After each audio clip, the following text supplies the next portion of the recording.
I'm gonna cry.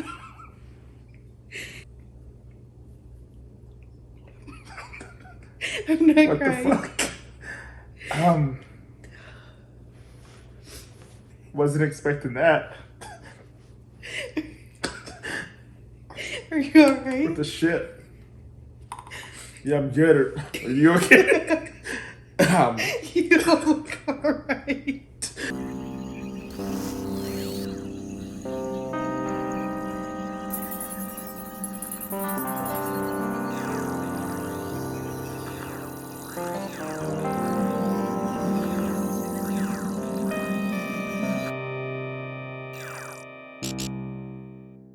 What's up, everybody? Welcome back to the channel. Today we are watching The Good Place Season 4, Episode 9. The last episode set what I feel will be the remainder of this season Well, obviously. into motion. With the judge agreeing with Michael that people will continually get better. It kind of blended in with the message that he gave Bad Janet that they try to get better, and that as they viewed everyone's points that they had earned since the experiment started, everyone except for Brent had gotten better, but he was only at a -1. And I had brought up the question to Jasmine that what would if he was super negative, and that since the experiment he had actually gotten better, and that he had gotten cut off. Still in the negative. Yes, but by -1. Yeah. So he would have even broke even or been positive, I believe, if he had finished his sentence by apologizing to Chidi. But that was kind of what Michael's point was to the judge, is that who would have known that if they would have been better the next day, would Brent have been better, given another day or even another minute of time? Yeah. So he said the whole system was just flawed. And the judge is like, yep, you're right. But instead of her just being like, we can fix the system, she's like, I'm just going to wipe all humans out of existence and reboot Earth and we'll just start all over again. Which we'll is try again. Not at all what any of them expected to happen. And so Janet, actually, Bad Janet, intervenes because she read the manifesto while on the toilet and ultimately agreed with Michael and Good Janet as well, and helped hide the Earth resetter and another Janet's void. So the judge is hopping between Janet's, trying to find this remote so that she can reboot Earth. And meanwhile, Eleanor is trying to figure out a way how they can stop the Earth. And Eleanor thinks that the only chance they have is to wake up Chidi. And Michael's like, do you realize what that's going to do? We're going to give him everything back in such a short amount of time. And then try to convince him that what we need him to do is the best solution, and get him to actually do it. Yeah, make the decision to do it. But if there's anyone that's willing to make the sacrifice for the betterment of other people, it's Chidi. Chidi is the one that makes the most sense. I would agree to that, but he's also the most indecisive of them all. So they're going to wake him up. Yes, he'll have his memories, which will hopefully help. He'll have all versions of him. So I'm just hoping that they're able to convince him quick enough. Well, I'd say the Chidi, before they wiped his memory this time, he made a decision. He made the decision that he was going to sacrifice himself. Yeah. That he couldn't go on with Simone being there, that he couldn't lie, and that they needed to just wipe his memory, and then he'd go into it with him. True. I'm hoping with all former Chidi consciousness in this version that they're about to wake up, will have the confidence to make a decision for the betterment of everyone, and somehow get this done before the judge goes through all Janet's and finds the remote. Sure. We'll see. Are you ready? I don't know what's going to happen. Of course. But we never know. We never know. And I just feel like something crazy that we don't expect. It's going to happen. Yeah. Of course.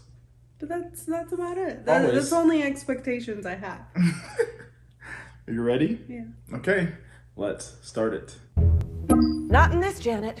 Next. He lived a whole life, and then 802 afterlives, and a second life, then a second afterlife, and then a sight is like a giant bowl of M&M peak chili. Gotta make sure on the menu. Oh my god, M&M peep chili. Here we go.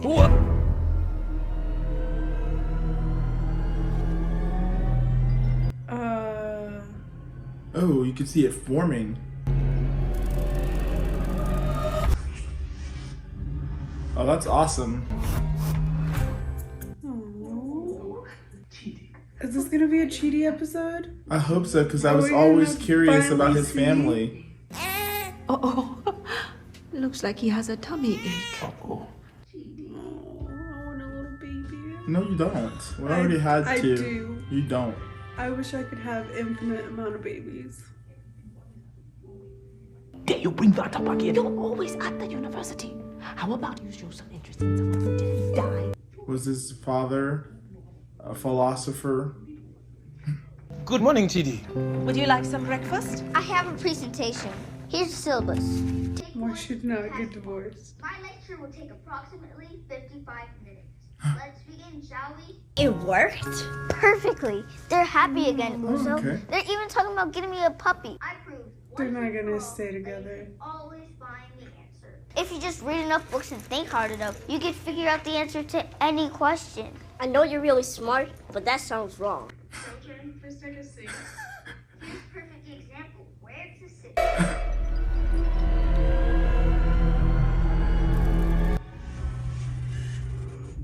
I still say Professor Lindemann was a fool to abandon Chidi. He has a They did stay together. One day he'll use it to solve the world's biggest problem. His first great lecture? Oh, no, not that whole story again. It's so embarrassing. Go ahead. My parents love you. So glad. They're great. We have to break up. Wait, what? Why? I've been feeling this way for a while now. It's just... Okay, if there's a problem with our relationship, there is an answer that will solve it. So, what's at the library? You want to use philosophy? How about David Hume? Emotions, desires, feelings. Do you have any of those? Yes. I have feelings. I have strong feelings for you and what we have. I will show you. How kind. Oh man. It's not what you wanted.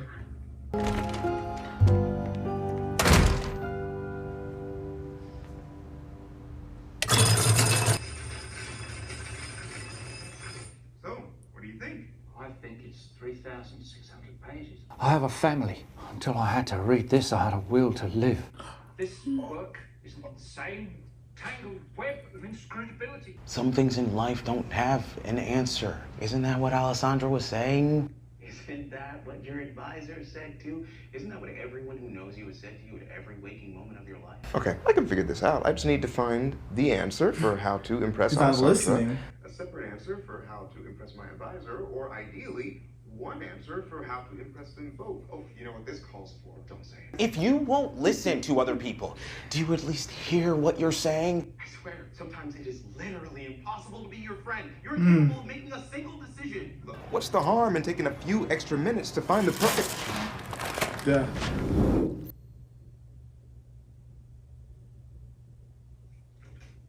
Chidi, come on in. This is so crazy. Watch this. Her name's Eleanor. Yay. I remember this adorable wedding. Yeah, it was 8 minutes ago. You proposed to Janet. Can I ask you something? Oh, no one's ever asked me for advice before, and you're a high school principal. College professor, who told you how to do this? Like, how can you just make a decision? Just felt it. Chidi, you can look at a problem from every angle and drive yourself crazy, but sometimes you just gotta hook a Molotov cocktail at a drone and see what happens. This is what happens if the drone blows up. What? Usually. I mean, where I'm from, most things blow up eventually, so I learned that when something dope comes along, you gotta lock it down. Just go with If it. you're always frozen in fear and taking too long to think about what to do, you'll miss your opportunity and maybe get sucked into the propeller of a swamp boat. I don't think I'll be the kind of person who just, even with eternity, Have to take a leap of faith. He hasn't even snapped his finger yet. We figured it out once. We can do it again. Because you know what, Michael? You basic. This is your soulmate, Solomacina. Meet your soulmate, Guan Yin. Esmeralda, you don't bring knives to a friendly game night. I mean, who does that? The prepared. Chidi, Esmeralda, it's your turn. Blood. Seas of blood. Enemies, 1,000 years of darkness. Nightmares. Blood. Ennui. Lamenting the inexorable passage of time. Fire and blood. Ugh, you fool. It was birthday parties. What? These trivialities demean me. I must away and tend to my ravens. Well, you never know what will happen at game night. Let's continue. Eleanor with the shrimp. The shrimpies. The confidence comes from failure. I've thrown my fair share of disastrous gatherings. Remind me to tell you someday about Timothy Chalamet's bar mitzvah. But live through the failure and you learn from it. We can talk about ethics. It's a subject I've recently needed to learn about immediately. Great. Let me get my code. Awesome. By the way, I wasn't cheating before. Or eavesdropping just now. When we started 3 months ago, I never thought I'd get so into philosophy that we study past midnight. And if I'm being honest, sexually charged. Anyways, whoa. This has been fun, as always. He wanted to kiss her back. Why did you... Eleanor, I have a soulmate. Yeah, and you're not into her at all. I mean, come on. There is no way you're supposed to spend eternity with a woman who sleeps in a giant mess. I kind of wish cute little Chidi just got to be a kid. Rather than a miniature professor trying to solve all the world's Everyone's problems. Living that way led me to philosophy. And sure, I was written up in a medical journal as the youngest person ever with a stress-induced ulcer. A stress-induced ulcer? Take a second to think about what I owe my universe Bruce soulmate and not just... Oh, sorry you got an actual human being instead of your true soulmate, a library cart full of damn saltines. You are unbelievable! I don't know what I did to deserve you. Aww. Believe it, baby. I'm all yours. At least until something better comes along. For me. You pretty much topped out. You okay? No. I'm here for you. What do you need? I need someone to help guide me. I think I need it to be you. There's a real possibility that I'm in love with you again. Here. Slam on the table. Resistance. Today. Now. The void. For 100th time. I can do it again. Finally make up my mind about one damn thing and you try to talk me out of it? I'm sure. Can I ask you a question? If soulmates do exist, they're not found. They're made. People meet, they get a good feeling, and then they get to work building a relationship. It convinced them to go to counseling. I never knew they went to counseling. Yeah, kids are idiots. Folks who are up to, they'd lose their minds. Can you give me a second?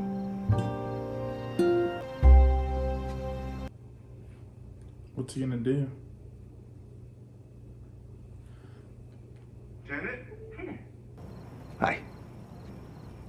Can I have a pen and some paper? He's gonna write her a note or something? I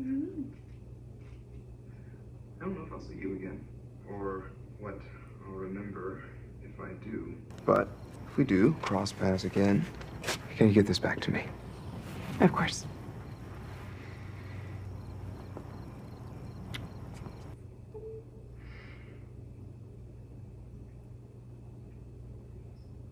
You ready? The snap. Where did that almost make me cry? Which one? Which part? Janet saying bye. Hi there, Chidi. Welcome back. Did you break? Hey, buddy. How you doing? Man, I'm doing great. Hey, so for the past 300 years, have I been super annoying? Oh, no. No, I wouldn't say no. Well, thank you, all of you. Yeah, man, that's great. But listen, we have like 1 hour to create an entirely new afterlife. And also save all of humanity. And we were wondering if you could do your Chidi thing and find us the answer. Let's get to work. Can you give me 1 second? Janet, can I have my note, please? If you know that you wrote a note, then... You already know what it says. But I'd still like to see it again. Please. I think it might be some of the best writing I've ever done. The reminder.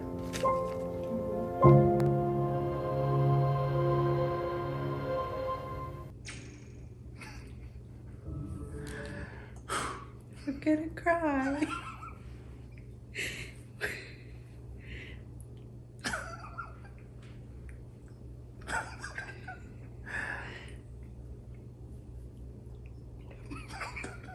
I'm not What crying. the fuck?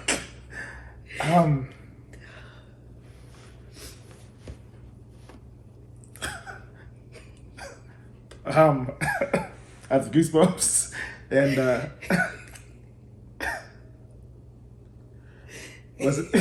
wasn't expecting that. Are you alright? What the shit? Yeah, I'm good. Are you okay? You don't look alright. Huh? You don't look alright. I might need a moment. Fuck.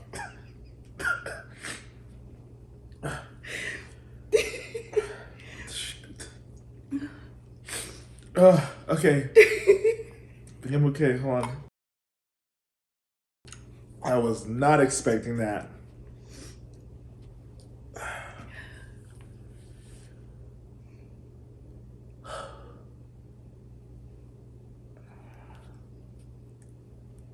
I still need a moment.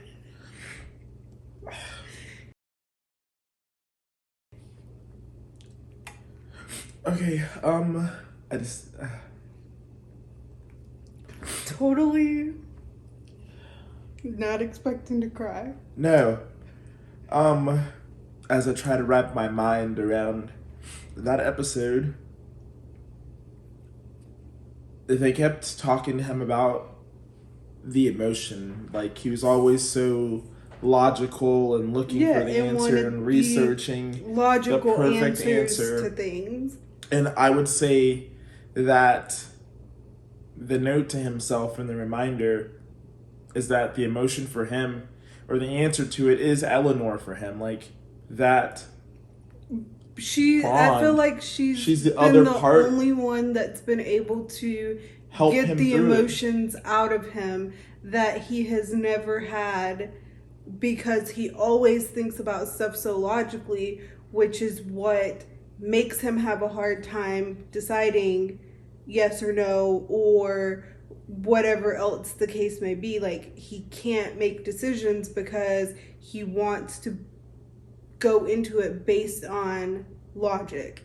And Eleanor has been able to get him to think outside of the box, guide him into, and relax him, to calm him down, and into maybe making decisions based on his feelings and emotions and what he wants versus what the logical answer should be. Man, that was a pretty deep episode. It was. I'm definitely glad that we finally got to see flashbacks for him, because they did a flashback, or they did a backstory episode. We got for to all see of them. everyone's family, except for Chidi's. And now we know that when he was 8, his parents were going through a rough patch, and in his mind, he thinks that him giving them that speech made them stay together. But like Michael was explaining to him, it's not that. Like, it was that they loved each other and they cared about each other, and you reminded them that there was a reason why they were together, which was what led them to go to counseling and to seek other ways to help the relationship to stay together. But it wasn't that. And like, he focused and based his whole life on finding the answers to things versus enjoying himself and enjoying being a kid and not having to stress about life. That's what she said to him, that I wish that you had had a childhood. Yeah, until he was an adult. And... until he died. Well, true. But I'm just saying, like, when you're children, like, of course, or at least I hope, everyone's hope in life is that when they have kids, like, their kids don't have anything to worry about, and their kids can enjoy their childhood and be kids and not have any worries until they're at the age where that needs to happen. But for him, he spent his whole childhood trying to find answers to things. To everything. Instead of just... like, that's why he could never make being a kid. A decision. Because even picking a seat, like, there has to be one correct answer that is the best. But it answer. Also seemed like his, at least at the point where his parents were going through the rough patch, which was when he was 8, it seemed like his dad was also focused on work too much, because his mom was like, you're always at the university, you're always at school. Like, so it seemed like his dad's focus was also work and philosophy as well, instead of his family and being there for them. And once that changed, then obviously they went on to stay together and have a healthy marriage. But in that moment, like, that's what was breaking them apart. And I think that for Chidi, him being so indecisive and him always needing to find the answer to things has led him to be the way he is around other people and not have emotions and not have feelings and not be connected to people like that or on that level, which was why when he got to the good place, one of his number one questions was, is there soulmates? And, like, is that a real thing? And if so, like, he wanted to know more about that because he never got that. Mm-hmm. Because he never let himself be connected, emotional and vulnerable and connected with someone. So that's what he wanted when he was dead. Which is what Eleanor is for him. Always, through all versions. Yes. But Janet saying bye to him, because the fact that Janet was crying when she said bye to him, or when he said, I may never see you again, but if I do, make sure to give me this note back, and she kissed him on the cheek, like, that was already almost had a tear for me. And then when he came back and he was like, Janet, can I have the note I wrote? And she's like, if you know that there's a note, then you know what it says. Yeah. And he's like, yeah, but I need to see it. Can't. I cannot. The shit was like a sucker punch from, like, behind me. In a good way. Yeah, I just did not expect it. Like, the emotion came from out of nowhere. Because we're not used to him being emotional. Yes, we've seen a lot of progress and a lot of less decision making and more just going with what he wants and what makes him happy. But still, it's still Chidi, and his whole life he's been a certain way, so it's hard to, as Marcus always likes to tell me, change someone who's set in their ways and who has grown up or been taught something their whole life to get them to change see something different. But it is possible. Yeah, it just takes a lot. It takes a lot from the person to convince someone that their belief may not be the truth, and then it takes a lot from that person that's been believing that their whole life to accept it and to change it. But man, I said last episode that I was excited to see the OG Chidi back, and man, that episode did not disappoint. Even though we only got him officially back for like the last couple seconds of the episode, but it was definitely worth it. It lived up to everything I could have wanted it to have been, and more. I know. No. I need to watch the next episode. And I need to not be flooded with emotions so abruptly, because that really messed me up there. I'm surprised I cried, because as we know, I don't cry very often. I feel like Lucifer destroyed me, and from then, like, the potential to cry is more so there, because before Lucifer, you never cried. I wasn't. I think the only thing that ever made you cry a little bit was probably season 3 of The Good Place. I mean, not The Good Place, of Stranger Things. Yeah, and that wasn't even bad. But yeah. Yeah. Well, everyone, let us know if you were as emotionally affected by this episode as we were. Let us know how you felt about it down in the comment section below. And as always, thank you all for watching. And if you like our reactions and want to see more, maybe click the subscribe button and stick around. We will see you in the next one. Peace. Bye.